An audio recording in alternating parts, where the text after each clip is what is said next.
Hi everyone, it's Johnny from Woodworking with 5 Tools. Welcome. Today we're gonna do a raised garden bed, which I was really looking forward for weeks now. Mia knows that. So the reason for why I'm so pumped about this project is that it's all about sustainability. What we're using today, what you see on this table, is like 90% of this is stuff that you normally don't need. Like we have offcuts here. Like 90% of the wood that we're using today is offcuts or are offcuts. We're using bark, which is a leftover from chopping the wood. We're using wood shavings, which you like normally doesn't get rid of. And we're using like normal grass, which is cotton. Now it's like 2 weeks old, but still normal grass, which you also like normally doesn't need.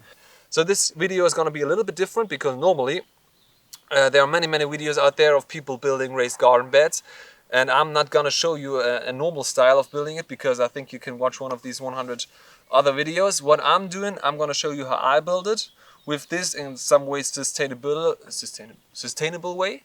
And yeah, I'm not going into depth so much about how and how you should do it. Just watch this video and enjoy the beauty of woodworking.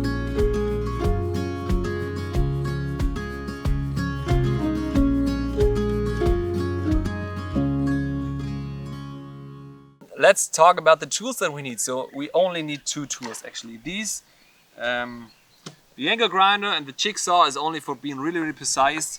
But for we're doing this outside, all the tools, these tools are cordless. So I have a circular saw with me, and I have a, let me read it, circular saw guide rail. That's the name of this thing, okay? And this is a special one because you can choose your angle, which is perfect. It's like a miter saw actually. So for example, now I'm doing 90 degrees, and then you can choose through this thing. If you, for example, want to do 45, you're doing it like this, and then you have like a 45 degrees angle, okay? So this is the great thing about this. And yeah, you can also choose a miter saw. Actually, I cut this wood that we're using today in my workshop with the miter saw, but you can also take something like this. It's pretty easy. You don't have to buy another miter saw. So actually we are only using these 2 tools. I'm shortly gonna explain you, or I'm shortly gonna show you what materials I need. As I said, I'm using solid oak, but it's a little bit special because of course these are all offcuts. I'm gonna tell you why. Because I have like sawmilled my own wood. I had the opportunity, or I made myself the opportunity to sawmill my own wood. It took me some money. I can show you a picture now where you can see some of the wood. It was a local farmer, like I guess 2 kilometers away, and he had like lots of oak laying around, and I asked him if I could buy it, and then I sawmilled it, and then I asked the sawmill place if they could bring me the offcuts. An offcut from a sawmill place looks normally like this. But there's like here, you can see the splint. In Germany we call it splint on each side. And in terms of oak, this is the part which will rotten pretty fast. So inside this oak, this will last for 20-30 years of time. But this splint, of course, will rotten pretty fast. This is why when you're doing normal wood boards, like this one, in terms of oak, you're always cutting the part where the splint is. You're always getting rid of this part, because this live edge, with, as you can see here, the color, it's a little bit different. This splint will rotten pretty fast. So this is why I get lots of offcuts like these, but I'm realizing that it's pretty sad to put them in a fireplace, because they're still, as you can see here, great wood inside. Yeah, these like 4 or 5 centimeters you could still use, but it takes a lot of time, a lot of effort to get something out of this. And in this time that we're living in, of course, you got to be effective, you got to make money, and you normally don't have the time for using offcuts like these. Actually, I also don't have the time to use it, but for we are doing great YouTube projects, I have the time to do it. So this is why I came up, for example, with a, I guess you call it 4x4. So the sides of my raised garden bed will be out of an offcut like you just saw. So it's just like a 90-degree angle cutting, and it makes the whole build pretty unique, okay, in my eyes. So apart from that, we have like wood boards. This is, for example, a normal board for a terrace, because I want to do my terrace new. So this is 2 meters and 80 centimeters long. Sometimes you have defects in a piece of wood like this, and for I'm only can like putting it into half and use 1 meter and 40 centimeters. Can't use less than this because there is no way to screw it in at the terrace. So every time I'm cutting off like 1 meter and 40 centimeters, I'm coming up with something like this or this. So this is an example of a normal oak board which has a defect, because as you can see, it's a little bit rotten on the top. As I showed you the picture, the oak was laying there for maybe half a year, so sometimes it rots a little bit. So these are the parts that we're using today, and the beauty is that we're using, for example, this offcut on the top. So we're putting this on the top of our raised garden bed, and we're using the part which is rotten on the end. So this is the way that we can use all the material which normally nobody will use because they have defects. But we're doing like a raised garden bed with rubbish in the end. So, and this is like what the beauty is about this project and why I'm so pumped, because it's like against society and against like time and stuff. So we're just doing it, okay? We're not wasting any material. We're doing it the way that it, I think, should be done. And I will show you how to do it. So first stage of our build, we clamped it all down. As you can see, like 2 clamps on each side. This is the second board that we have clamped down, because on the top I want this live edge to look like this, okay? This will be the top. And what we are now doing, we're only taking 1 screw or screwing 1 screw in, as you can see here. Because with this 1 screw we can still move it in every direction. And we're doing, the second step is to actually do the last board line all around. If you're doing your way up to the bottom, you will realize that when you're going step by step, like first board, second board, third, fourth, that you will lose or you're getting a little bit behind your schedule in terms of distance between the boards, and it will not look great. It will not look perfectly made. So for that reason, we're taking the last 4 boards as the second step.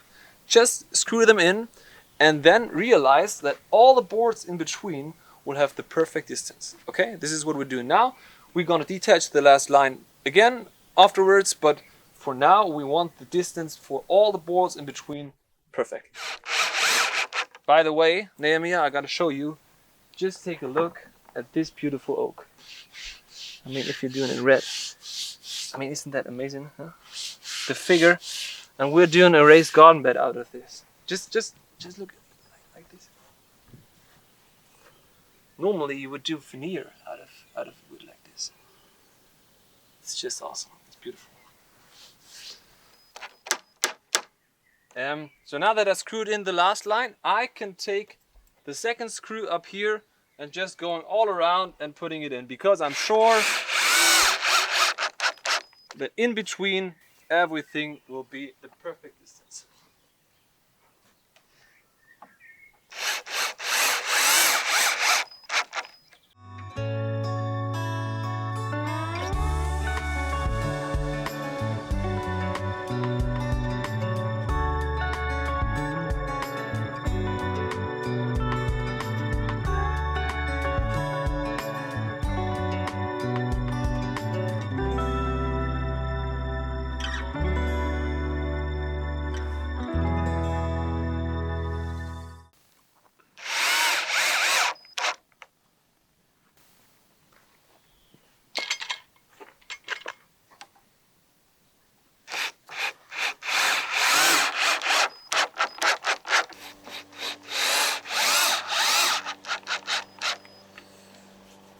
Alrighty, so everybody, there is a construction rule I gotta tell you about. Maybe you know about it, but you may be asking yourself why I do these lines, why I shift these lines of these boards. Okay, first time in this direction, second time in this direction, first time again in this direction. This is because it is simply a construction rule, and I'm following this rule. I have good experience with this rule. This is why when you're looking at a brick wall like this, it is always built like this. It is never built like this. Okay, because when there's a crack coming, it could go straight up, and if it's built like this, then the crack has to go all the way through these bricks. So I'm just following this rule with this raised garden bed. Of course, I don't know how much difference this will make. Maybe it's 100% stable without this construction rule, but I'm just following this construction rule because I have good experience with it, and so this is what we're doing. Let's go on. We're finished with all the boards. All the screws are in, so now I'm able to take all this screws down here out, and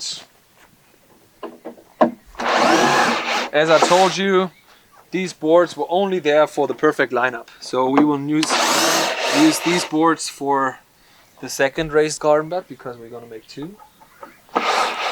Are we? Yeah, I'm making two. Everybody, I made this thing transportable. So this is pretty unique about this raised garden bed. As you can see, only till here.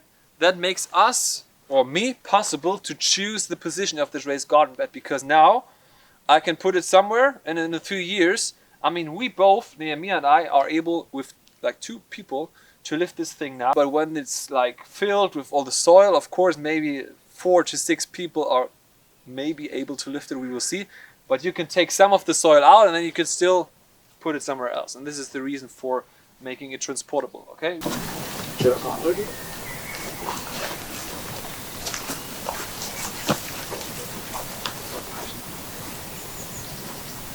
Now I'm doing the flooring. You're not putting any foil in, okay? This is important because this is oak. Normally, what you're doing when you're building a raised garden bed, you're doing foil in. We've made a video with a flower box out of oak, and there I put construction foil in. The reason for that was that I could water them only in the middle. So if you're putting this raised garden inside, I could recommend to use a foil, because then you will protect the wood from the water. But for we are putting this thing outside, the rain will come behind this foil that we're putting in. That means the wood on the inside can't breathe.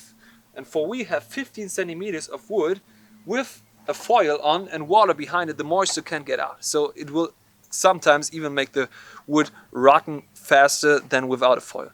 And I'm also using no painting, no color, no varnish, because 90% of the raised garden beds, how long it will last, is the wood species, okay, everybody? So please choose, don't spend your money on any color or any foil. The big difference is the wood species. For example, these posts, these posts, they last like 20-30 years. Come with me, Nehemiah.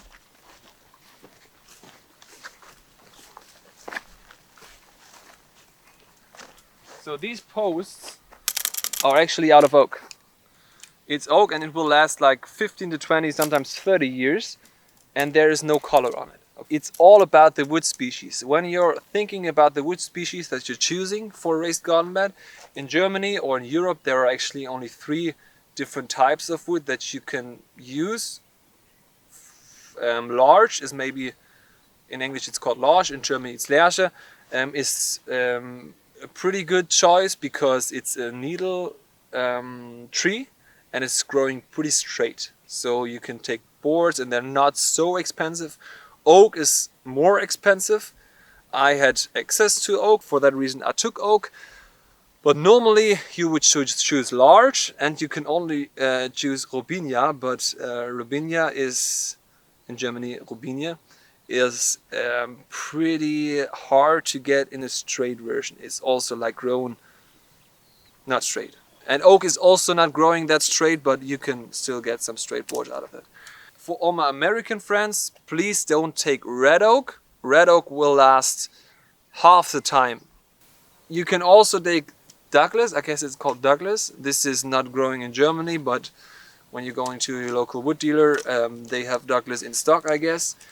And when you're doing it with pine, it will not last that long, okay? When you're doing it with pine, it will last maybe 10 years, maximum 15 years. But this oak will last like 20, 30 years. And this is why I chose oak. For the flooring, I'm doing 4 of these normal wood slates, what is it called? Boards. On each side, 1, 2, 3, 4. I'm just measuring between these posts what size it is. This is around 82. I don't have to be that precise, so I'll make myself a little mark, which I already did. 82. Put it in here.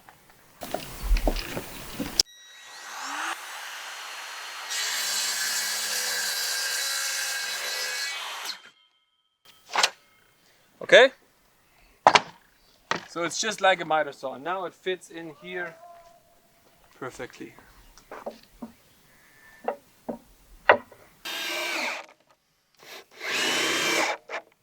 Woo. Originally, I wanted to show you how to make a template for the jigsaw that you can get the perfect lineup in the corners, as you can see here. But for now it's pretty late and we want to go home, and I realized that most of the corners are pretty square, so I'm just doing it free-handed. I'm just make a short measurement, like for example this one, it's 10.5, so I'll make a little mark at 10.5, and from this side it's 6 centimeters. Hoppala. So I make myself a mark at 6 centimeters.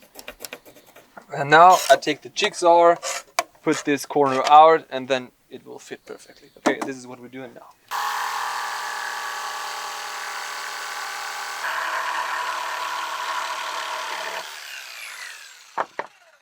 Yeah, you can see roof batten at the sawmill place. I also cut some roof batten and they were 4 meters long. Sometimes they have a defect, so I took all these roof batten defects, boards, slates, and made this flooring out of them. So sometimes, as you can come to this side, Nehemiah, I want to show you some of these have defects in terms of size. As you can see, this one is much smaller than, for example, this one, which is pretty bad from the sawmill guy, but I can't change it. So the best thing to do with these is make a flooring from a raised garden bed. So I'm just taking normal screws, putting on each one screw in, don't drill.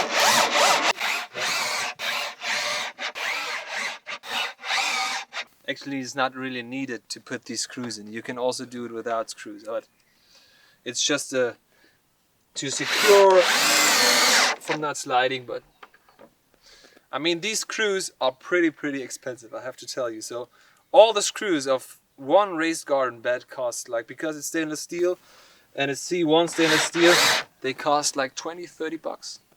And they're self-drilling. Yeah, they're self-drilling, but I mean 20-30 bucks for, I mean, I didn't pay any money for the wood because it's off-cuts from the sawmill place, but to pay 30 bucks for the screws is... But, you know, in 20 or 30 years of time, I'm going to tell my kids to use them again. So when this raised garden bed is like rotten completely, you can take these stainless steel screws out and use them again. And this is why I spend 20 or 30 bucks on screws. If some of these boards are not leveled, it doesn't even matter. So what we're now doing, we're taking all the leftovers. I'm taking the bark, as you can come with me, Nehemiah. When you're chopping wood, like normal wood, like this, and you have a fireplace inside, then all of this bark is a leftover, and it will, like, it's a lot, you know. So in a raised garden bed, this is actually needed. So I'm using the stuff that nobody needs, that is like the leftover, and I'm putting it into this raised garden bed because there are some different ingredients. Of course, first of all, bark. Next ingredient is wood shavings. Third ingredient is this grass, and then soil. And the process of these ingredients, or the reason for these ingredients, is that there is still a compost process going on inside of this raised garden bed, which produces heat. That means a raised garden bed in the springtime you can earlier put plants in because the process of composting produces heat. And I'm going to show you a picture now. Crazy cool thing. I went to a botanic garden in Dresden. It's called Schloss Pillnitz. And there they showed how the people from like 100 200 years ago, how they heated their glass houses for the flowers and for the plants in the wintertime. And they actually did it with the compost, with just compost, just like different ingredients, and then they composting, and during this process of composting they produce heat, and this is the way they heated their glass houses. And as I told you, I'm taking all this bark from all the chopping of the wood and just putting it, like throwing it in like this, and it's actually needed. And this is for me damn beautiful, that we're taking rubbish, we're taking stuff that nobody needs and turn it into something beautiful. Okay, we'll do that. So I'm actually taking a Schubkarre, but for you I'm throw some things in there.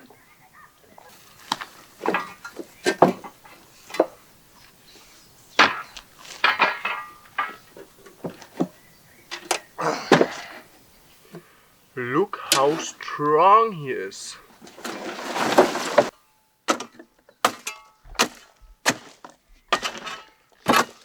So this is actually what we want, and also one benefit is that the wood, if you would took soil directly, the wood on the bottom, like the flooring, couldn't breathe that much. So now I take the wood shaving. So this is pine, this is no oak, because of course oak shavings will rot not that fast. I'm just taking this.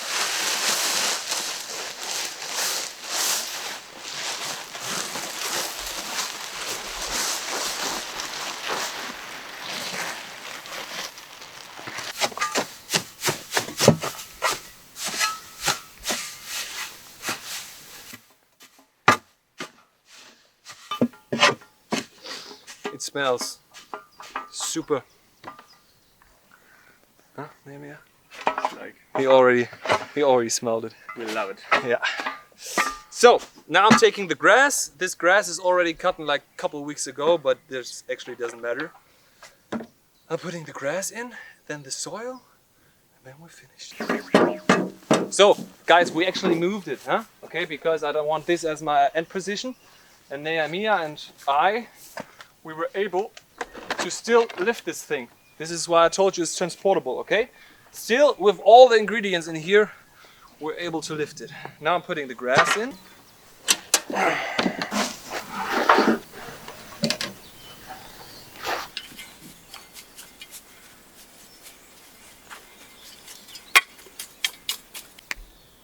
Last part, it's actually pretty late. So as you can see, the sun goes down in maybe 1 hour. We're finished. It's only the soil left. So I'm putting these two 45 liter soil. I'm sorry, normally I would do this soil by my own with the compost, but it's not ready yet. So I have to buy it. But of course it's organic soil. So this is important. I'm taking 2 of these packs. Then I wait a couple of days because, as I said, because of the wood shavings and the grass and the bark, it will sink in a little bit. And after a few days, I will put some more soil in, and then we're finished. And I'm showing you some pictures of the finished project. Actually, I'm building a second one. It goes here. And I'm building a cool roof for the tomatoes. And I will show you this in a couple of days or weeks. But for today, I'm putting the soil in. Biggest achievement of my life. That's good. It's actually no commercial. Habe ich abgestaubt, würde man auf gut Deutsch sagen. So.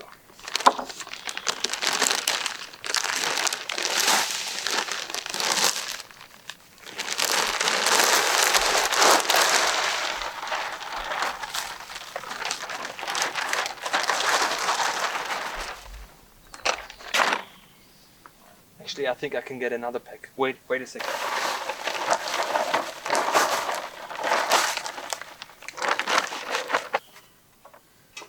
And in a couple of days, I'll take another pack. Put it in, and then I can start planting. I'm putting tomatoes in here. Everything. I don't know the name of all the things that I'm putting in here. 2,000 years later. Welcome back, ladies and gentlemen. It's a couple weeks later. Actually, 2 weeks? Huh? Couple 2 days? 2 weeks. We're finished. I built a second one. Shortly we will come to this cool roof that I just made. But I wanted to tell you what I planted in here. And the thing with planting and gardening is you got to start somewhere. So last year I did tomatoes, I did potatoes, and the potatoes went pretty well, the tomatoes not. And I think you should start somewhere. So I started last year and now I'm improving. And the next year it will get even better. So I'm not a gardener, and I like a neighbor of mine already told me that these zucchini, they're all like, they need more space. And as I said, we will improve through the next years, but you gotta start somewhere. Actually, I started woodworking one day and here we are. Okay. What do we have in here? I actually made myself some notes because I don't know all the English words. Of course, we have salad.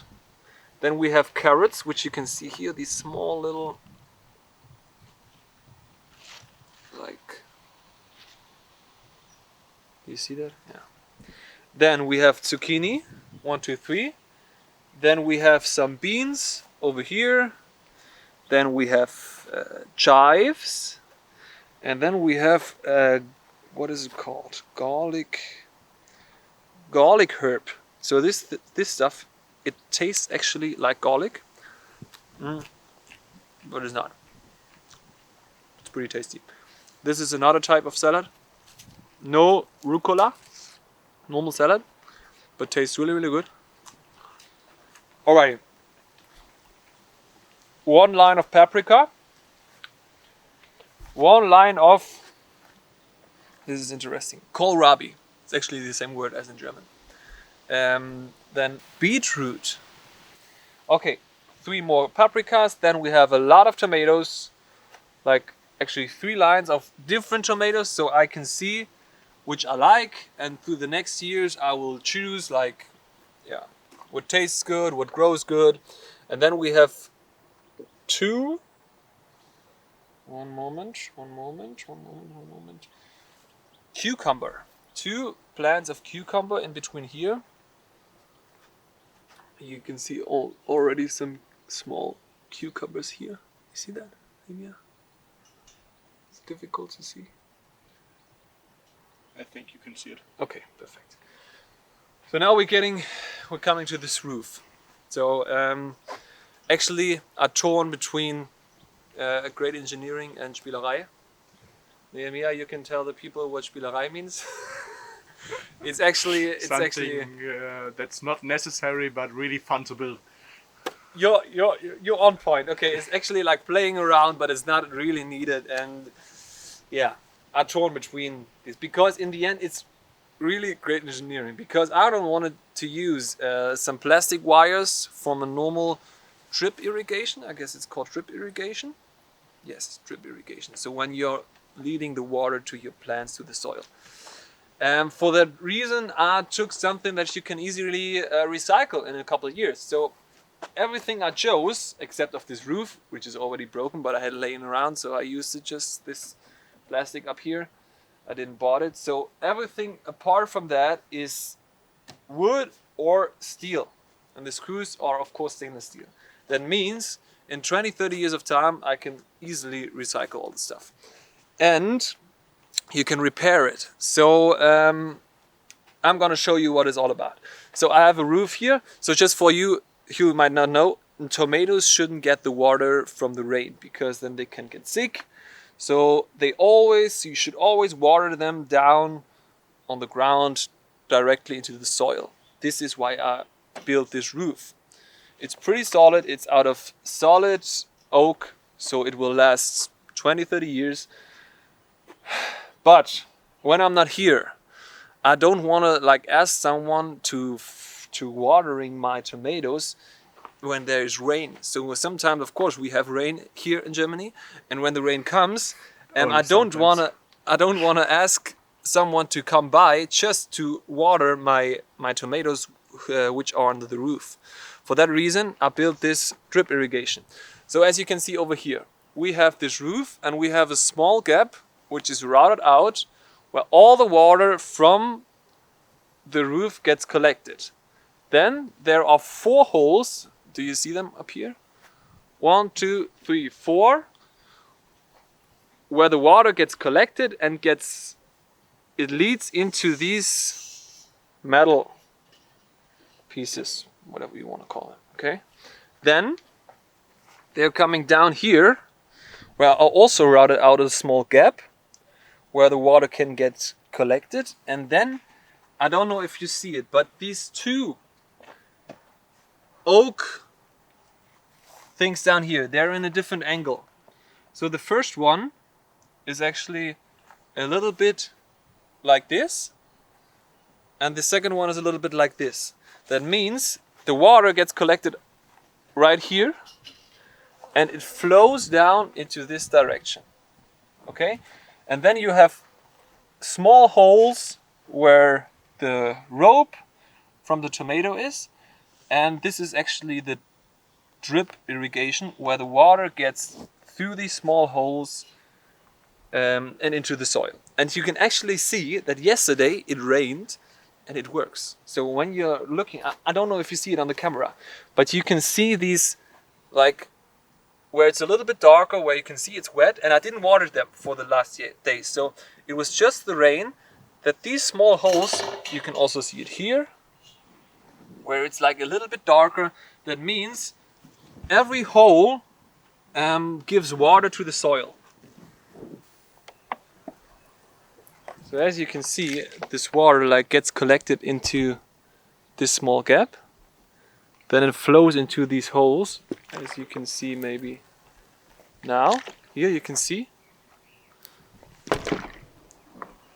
So, and it gets into these holes. Then it's getting down here. And here you can see, yeah.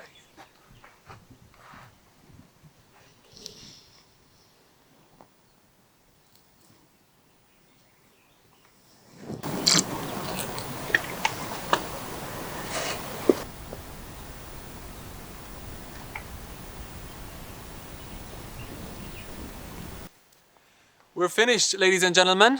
I hope you like what we're doing. I hope you can see the heart and the energy that we're putting in to these raised garden beds. We will see you next time on Working with 5 Tools. As always, keep on woodworking. See you then. Bye bye.